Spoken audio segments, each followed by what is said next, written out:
Deep in rural Japan are unique places where wildlife and people live together as one.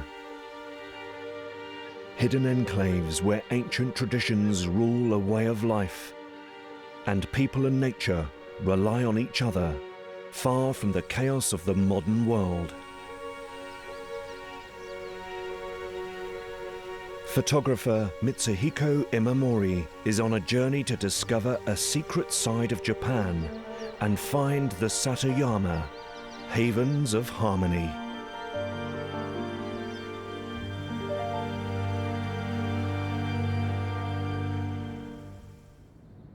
Japan is one of the most densely populated countries in the world.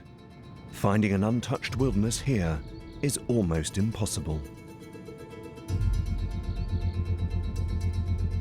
But look closely, and there are unique oases where nature flourishes. Places where wildlife and people coexist, and even depend on each other for their survival.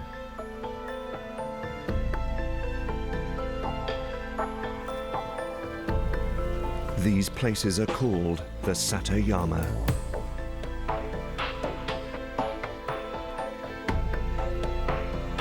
Photographer Mitsuhiko Imamori is on a quest to discover these forgotten enclaves where people live in harmony with nature.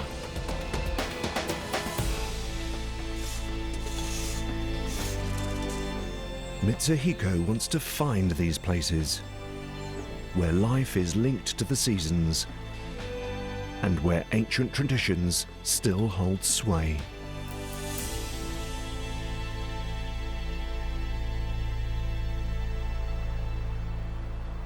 Early spring in the Hakuba Mountains near Nagano in north-central Japan. Life slowly returns to the land after the bitterly cold winter months.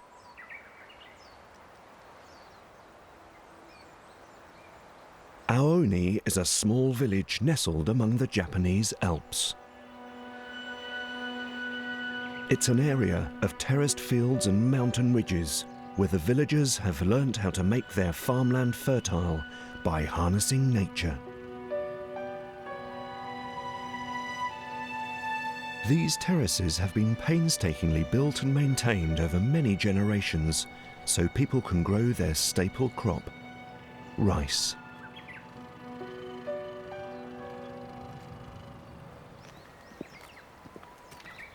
Mitsuhiko's journey starts here. He wants to explore a unique ecosystem which has evolved as a result of age-old farming techniques. Konnichiwa.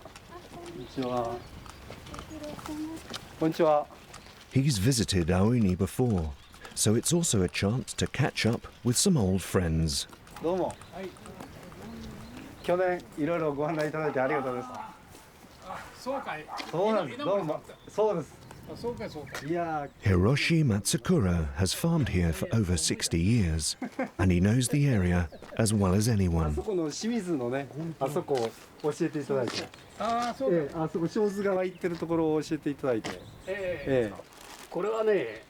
Matsukura wants to show Mitsuhiko what makes their rice fields so special. It's a steep climb up the mountain paths behind the village. This is what they've come to see. At first, it just looks like a freshly dug ditch. But it's much more. It's a lifeline, the secret behind the village's success as rice farmers and much of the region's spectacular wildlife. Growing rice requires plenty of water, a sparse resource here. Around 150 years ago, the villagers dug a long trench from high up in the Alps down to their fields. It taps into a priceless resource, the mountain's snowmelt. Carving the 3-kilometre canal into the mountainside with only simple hand tools was a mammoth task. It took 4 years to complete. And it can be a dangerous path to walk along.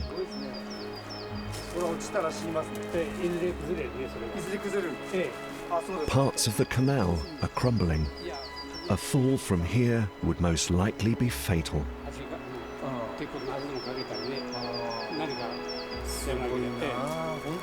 The canal still supplies water to the rice fields, but it needs constant upkeep to keep it working.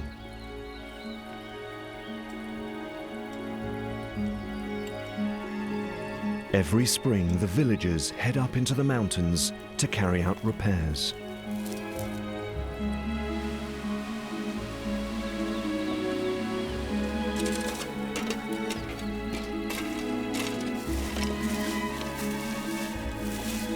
Debris is removed, cracks filled with concrete. It is back-breaking work.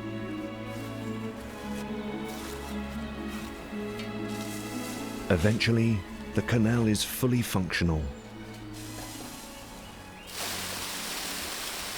and the rice fields ready to be flooded.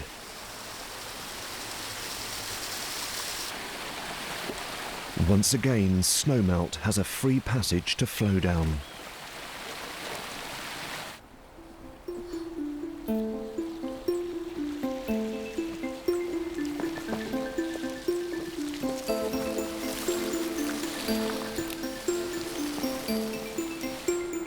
The villagers carefully chart the water's progress.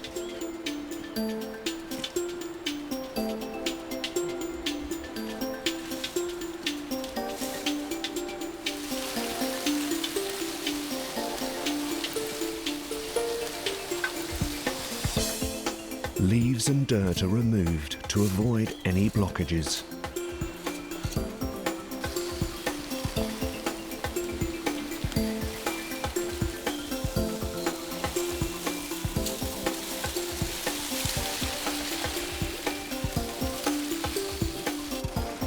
Once again, the villagers of Auni are ready for the rice planting season.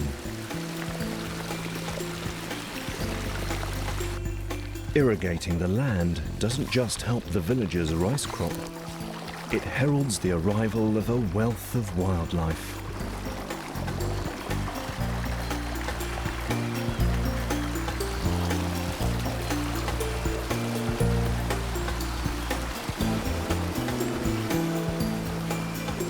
An hour later, water gushes into the first field.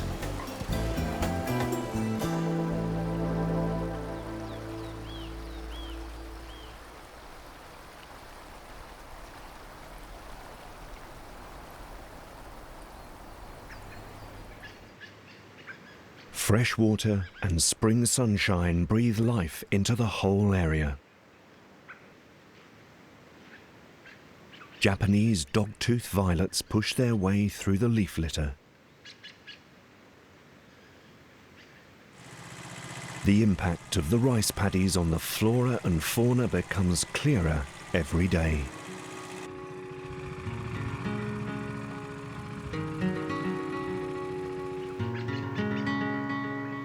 Wild flowers crowd the ridges between the fields. Insects arrive in droves, enticed by the sweet perfume of nectar. Dragonflies lay eggs on the grass near the freshly flooded fields. When they hatch, their larvae will drop into the water to begin the next stage of life. Frogs wake from their winter slumber and make the rice paddies their home.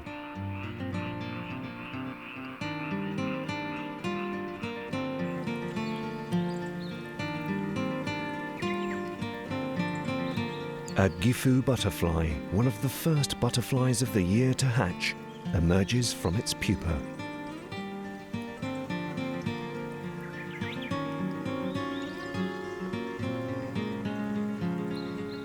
Clinging precariously to a reed, it waits for fluid to fill its wings before taking to the air for the very first time.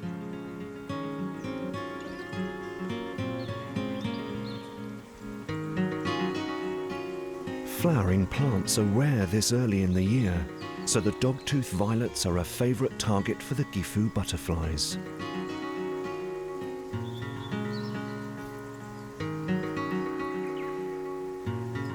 Their lifespan only lasts a few weeks, until early summer, so they have their work cut out collecting enough nectar to lay the foundations for the next generation.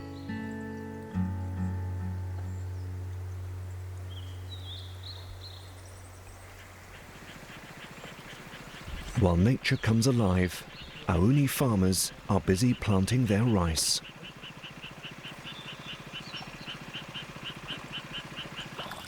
The villagers still maintain a traditional way of life, stretching back many generations, one that continues to create havens for wildlife to flourish. By the end of May, summer makes its mark right across the country.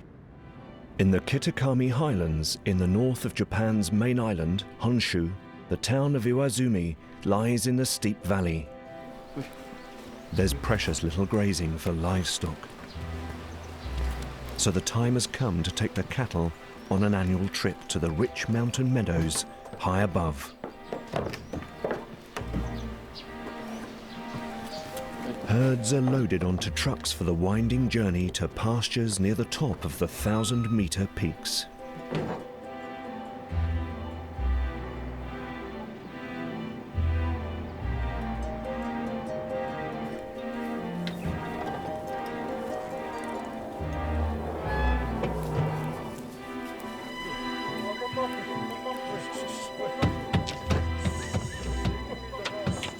Tentative at first, the new arrivals soon make themselves right at home.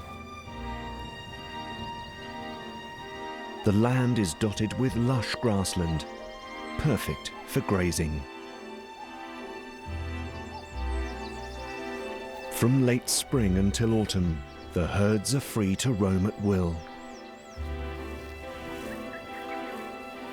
For over 100 years, Japanese shorthorn cattle like these have been bred to survive the cold and harsh conditions of mountain life. For young calves, being out in the open for the first time is an exhilarating and sometimes nervous experience.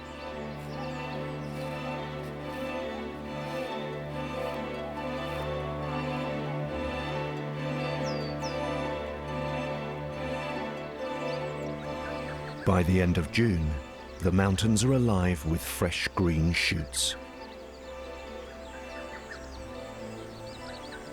Mitsuhiko has come to see the impact of the grazing animals on the highland woodlands. His guide is cattle farmer Kinjuro Furudate. Kinjuro's herd is one of those grazing on the rich grasses growing among the beech trees.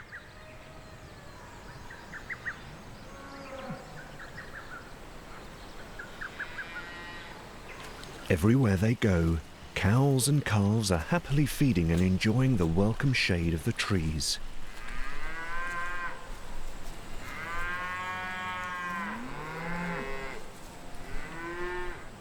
A wealth of food and ready supply of fresh water make this a perfect environment for the cattle.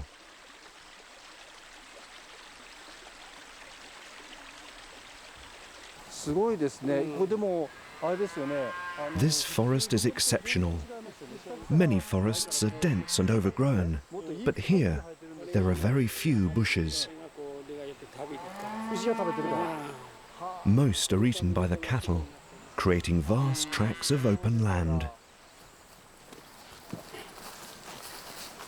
Kinjuro shows Mitsuhiko what the woodland would look like without its bovine visitors.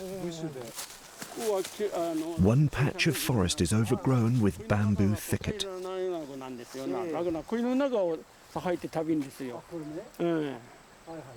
Where the cattle don't go, the undergrowth takes over.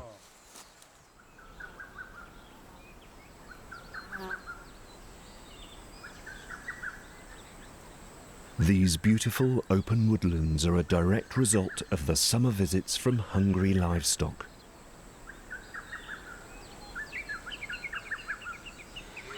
The constantly chewing cows revitalize forests which would otherwise be impenetrable.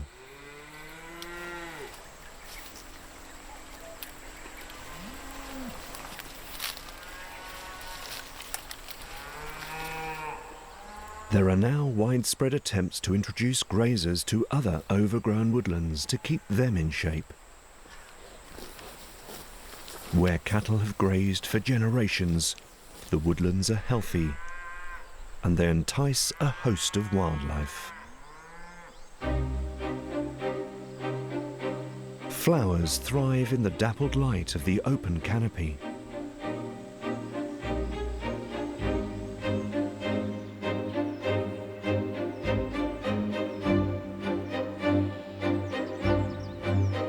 Stunning orchids known as keyflowers dot the meadows. The tiny flowers of the blunt-leaf sandwort blossom in the summer sun.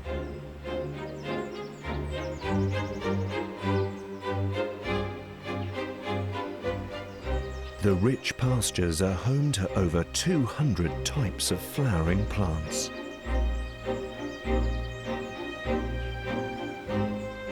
And where there are plenty of flowers, the still water surfaces have become vivid green carpets of healthy rice plants.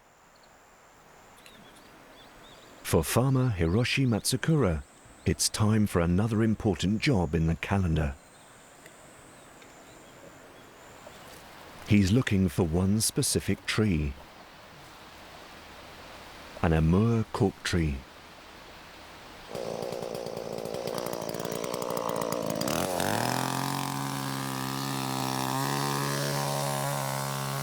Skillfully cutting into the trunk, he carefully peels back the bark like the skin from an orange. The yellow wood is sometimes used as a dye. But the cork tree's real value lies in its healing properties.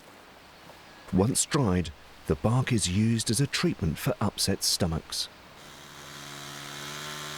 The cork tree can only be harvested at the tail end of the rainy season, when it's absorbed enough water to let the bark slide off easily.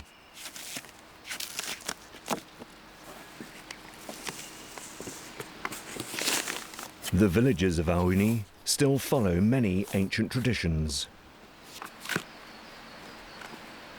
Mr. Matsukura remembers his parents used cork bark in a remedy for stomach sickness. It's been used for hundreds of years.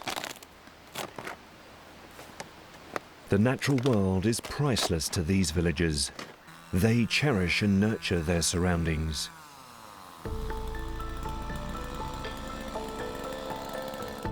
But nature hasn't been so closely guarded everywhere. 50 years ago, Oriental storks were a common sight around Toyooka in the southwestern part of Japan's main island, Honshu. Then they became extinct across Japan. The last stork died here in 1971. Aggressive industrialization and modern farming methods had destroyed their breeding and feeding grounds. The rice paddies had become polluted with pesticides. To bring the landscape back to life, the people of Toyooka turned the clock back and reinstated age-old irrigation systems. Rice fields were flooded with fresh river water, and the use of pesticides was reduced. More than 3 decades since their extinction, a clutch of captive reared storks were released back into the wild. Since 2007, Oriental storks have begun to breed again in Toyooka.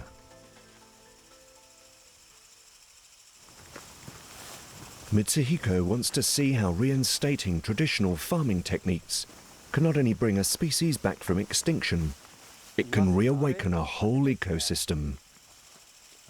He's excited to see how dramatic the transformation has been.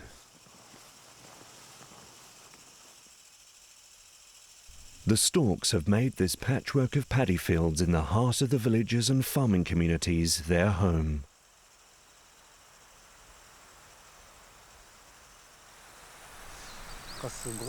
For Mitsuhiko, It's like a trip back in time. The dank smell of fertile soils reminds him of his childhood. Once he played in streams and rice fields just like this one. And he's happy to see the water is muddy. It's a sign it's healthy and alive with killifish. But it's not just the irrigation channels that are teeming with life.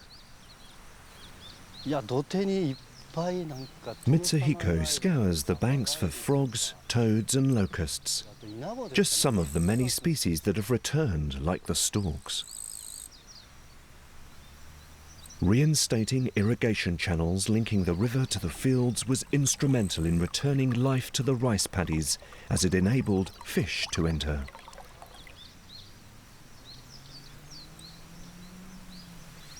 Reducing the use of pesticides has allowed a myriad of tiny creatures to colonize the flooded land.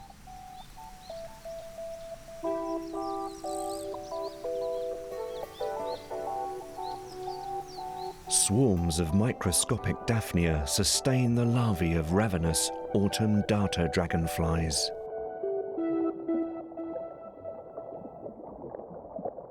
Small fish fill up on the tiny crustaceans too.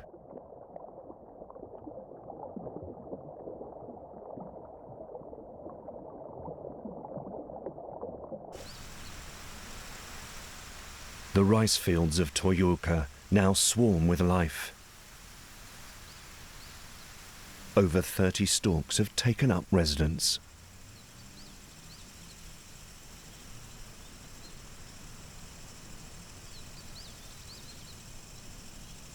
Everywhere they tread, there seems to be an abundance of food to feed their hungry chicks.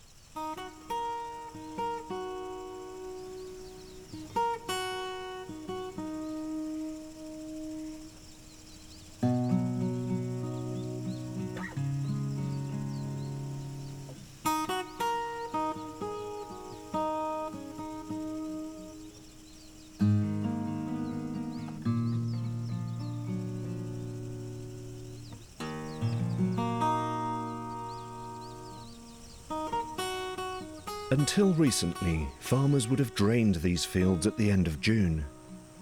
But now they wait until early July to allow time for tadpoles to turn into frogs and help ensure the survival of the next generation of amphibians, a valuable food source for the storks.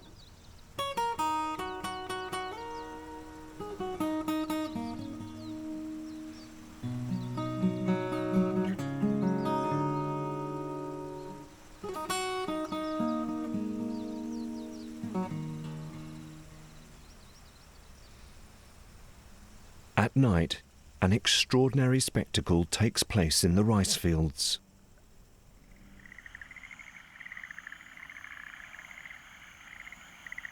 Autumn darter dragonfly larvae climb the rice stalks. They're ready to hatch.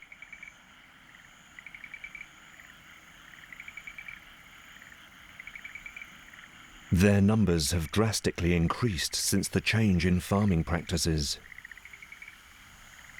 The newly hatched darter lets body fluids flood its wings as it transforms from infant into a fully fledged adult.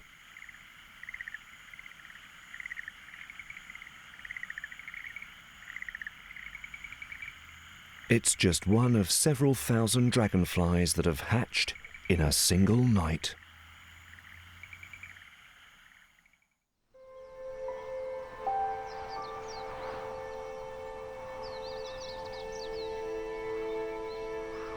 As the sun rises, swarms of dragonflies wait for their wings to dry before taking to the morning air.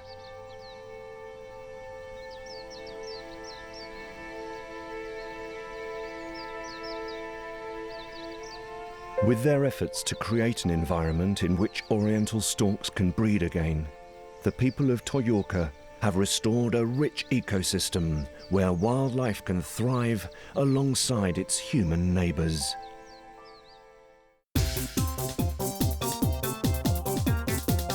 看清世界，欣赏真实。北京电视台纪实高清频道。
As summer rolls on, the people of Kamitown, 20 kilometers from the rice paddies of Toyooka, prepare for the Obon Festival, the day to honor the dead.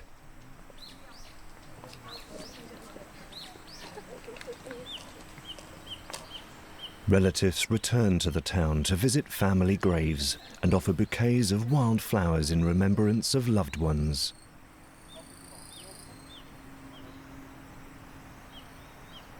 But these flowers aren't just any flowers. They've been carefully nurtured by local farmers.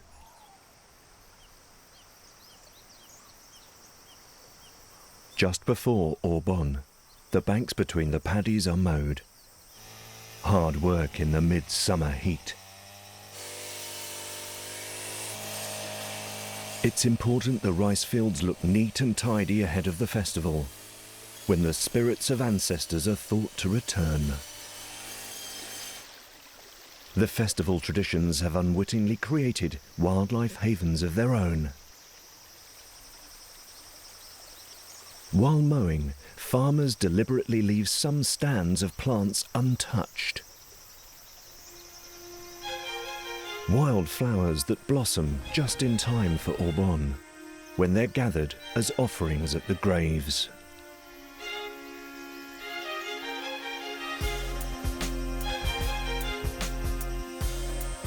Following ancient traditions, Tadashi Fujiwara's family has gathered wildflowers from the fields to make sprays of bonflowers for many years.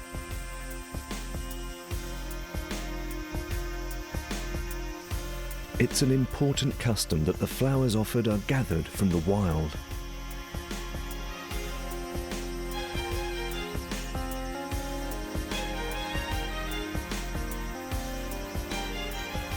Field edges, banks and mountain paths are lined with colourful flora, also sustaining a rich food chain for wildlife, year after year.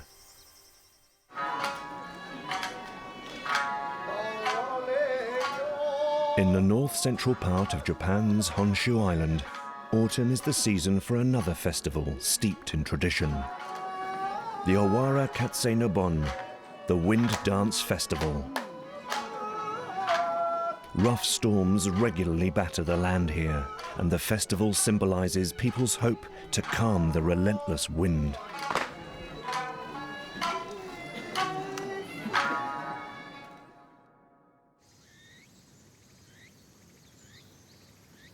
The landscape too reflects the desire to conquer the wind. Thousands of small woodlands called kanyo dot the Tanami Plains.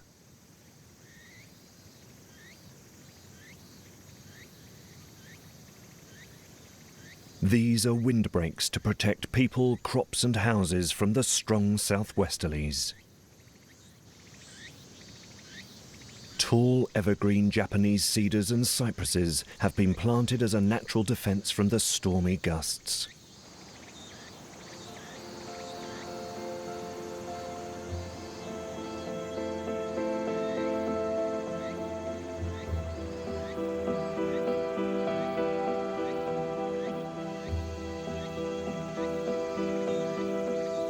This house has belonged to a local farming family for 10 generations. Almost as old as the family's history are the 100-year-old cedar and zelkova trees surrounding their home.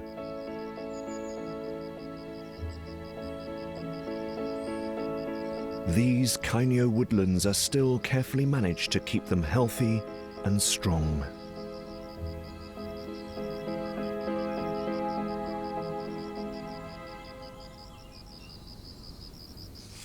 The keeper of this woodland is Toshiko Nei. At this time of year, her daily chores include sweeping up fallen leaves. Before the days of electricity and gas, cedar leaves were a precious source of fuel.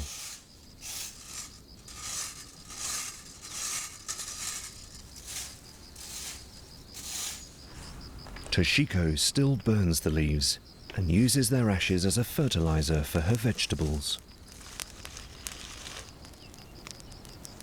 Having lived with the kainyo all her life, she knows just how valuable this compost is and tries not to waste any of it.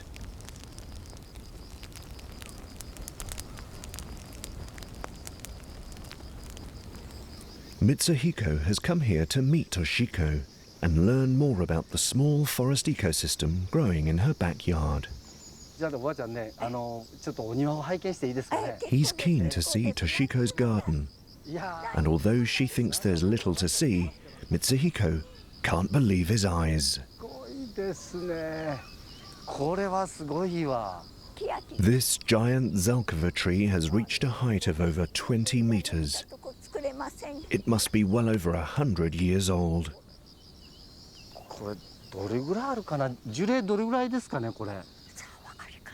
Duly impressed by the towering zelkova, yet another surprise is in store.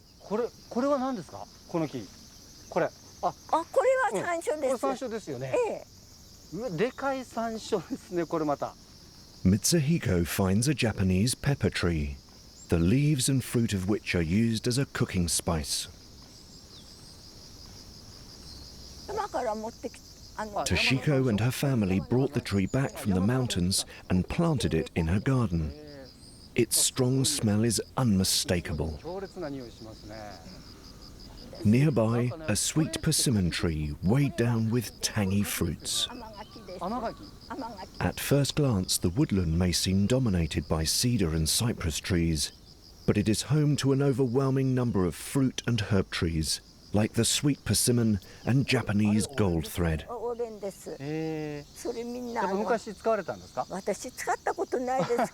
Gold thread is still used as a traditional remedy to treat stomach upsets. Even today, villagers make trips to the mountains to collect it.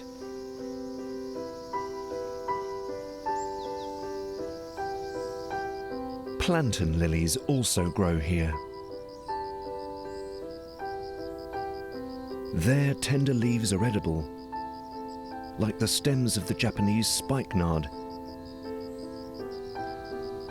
and the leaves of fuki or giant butterbur. The first trees in this woodland would have been planted hundreds of years ago as a windbreak, but gradually the kainyo's owners have added to it, transforming the kainyo into a spectacular arboretum.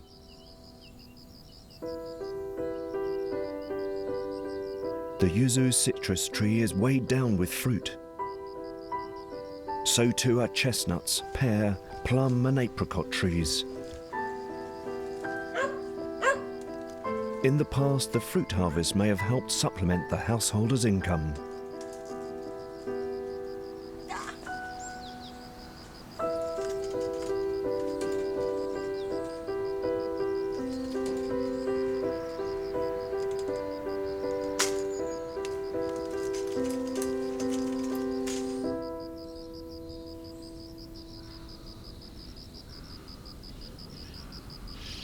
The persimmon fruit attracts many visitors.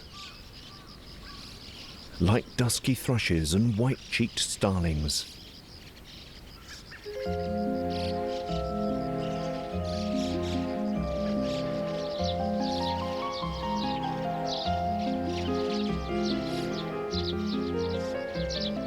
As winter draws near, insects are harder to find.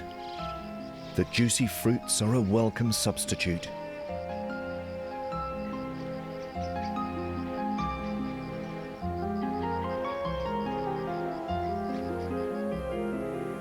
After sunset, there are even more unexpected visitors. A hungry raccoon dog joins the feast. As a result of overhunting, habitat loss, and competition with human pets and livestock, these shy animals are now a rare sight.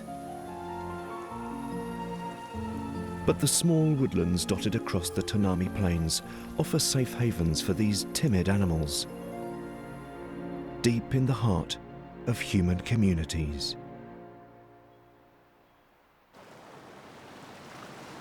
Further north, on Japan's western coastline, sits Mount Chokai.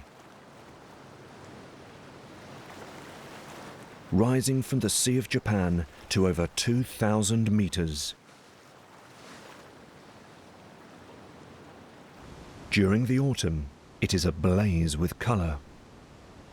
But halfway up the mountain, strangely shaped trees jut out from the canopy.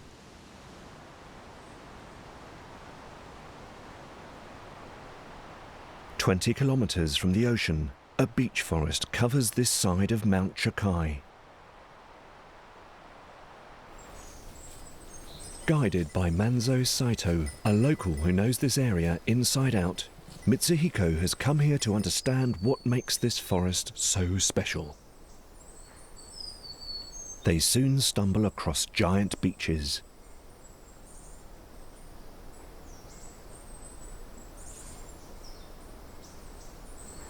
Mitsuhiko is intrigued by the tree's strange, twisted trunks.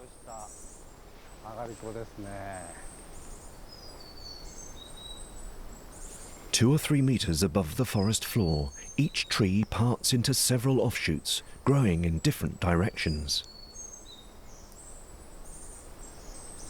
The tree's local name, agariko, refers to the trees looking as if their children are born high above the ground. Each of these beech trees has developed its own unique shape.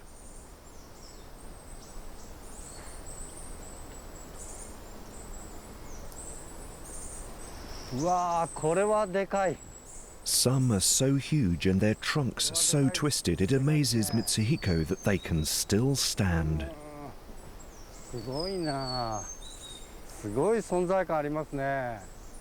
Others even appear to defy the laws of gravity. Their bizarre shapes are anything but natural. They're entirely man-made. Until the late 19th century, this was an important charcoal-producing region. Trees were chopped in winter when there was a lot of snow.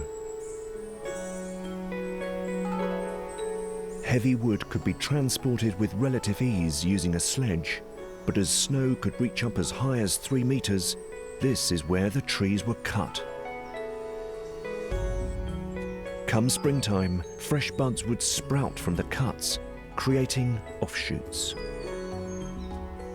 Over many years of chopping and regrowth, the trees became gnarled and twisted with multiple offshoots, creating today's strange shapes. Each tree was cut every 20 or 40 years, and some stems were always left untouched to avoid damaging the tree too much. Since World War II, charcoal has declined in importance, and the trees are no longer felled.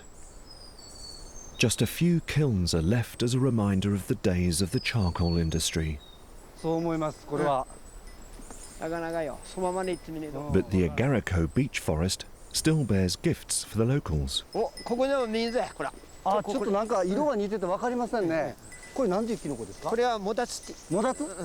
Manzo finds a clutch of mushrooms, easy to miss to the untrained eye, as they're a similar color to the beech tree trunks.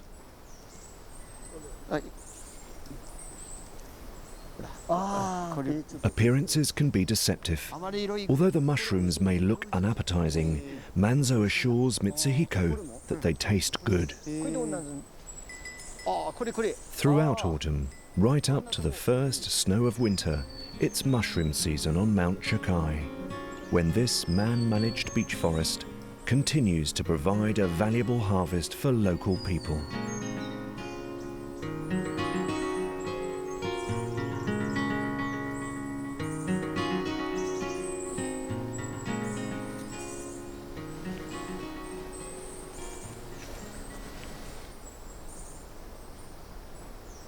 Back in the Kitakami Highlands, it is now late autumn.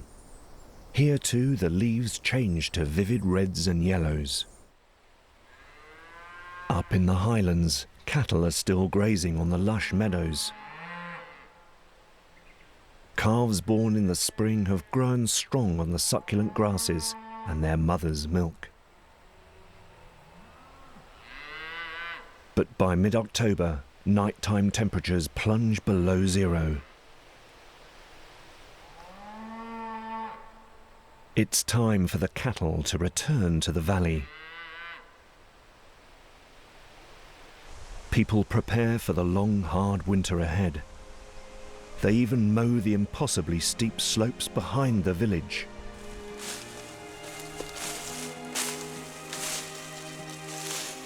These grasses have to be painstakingly cut by hand, but they provide valuable winter fodder for the cattle, so the effort is worthwhile. Silver grasses and kudzu leaves grow on the slopes, both a favourite with the cows. The cut grasses are bound and tied to stop them rolling down the hillside. Then they're left out to dry.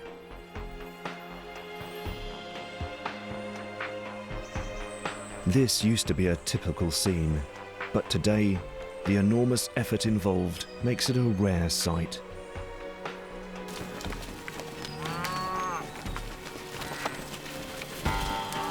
Cattle are herded down from the mountain meadows to return to the barns for the winter. Until next springtime.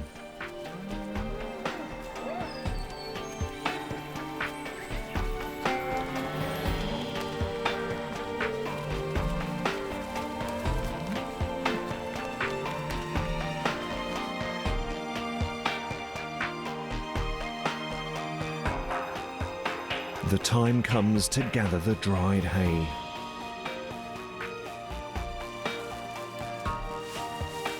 To make life a little easier, it's rolled down the steep slopes so it can be collected below.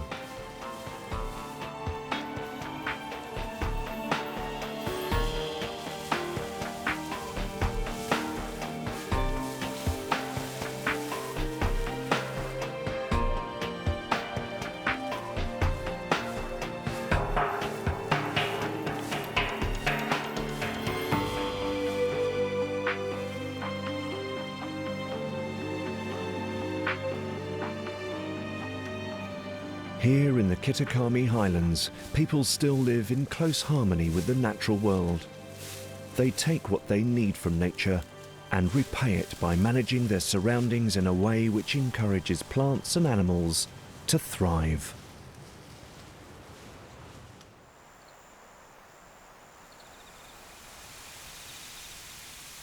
In the Hakuba Mountains, it is time for the annual rice harvest.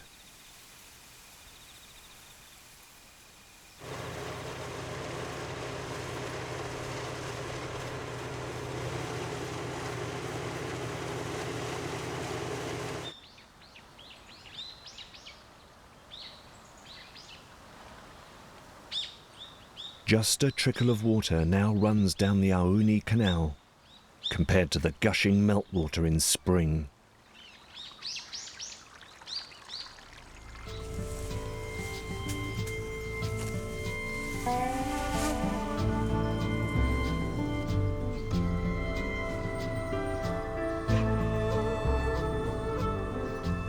But insects still swarm above the rice paddies.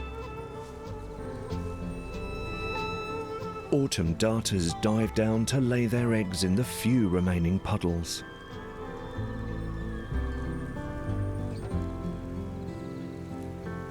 The eggs will stay buried throughout the frosty months ahead.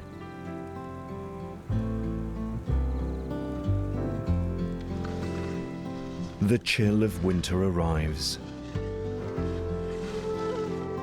Life will lie dormant under the blanket of snow until the first rays of spring sunshine signal a new year and a new cycle of life in Auni.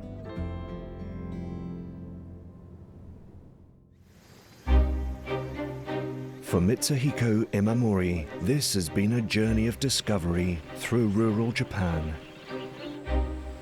It's revealed an astonishing diversity of places and communities that have found ways of living in harmony with nature. Places where both people and wildlife gain from a complex relationship of interdependency. The view that nature has been hopelessly destroyed in Japan is widespread. Yet there are glimmers of hope, places where nature meets people and wildlife thrives alongside humans. These places are the Satayama of Japan.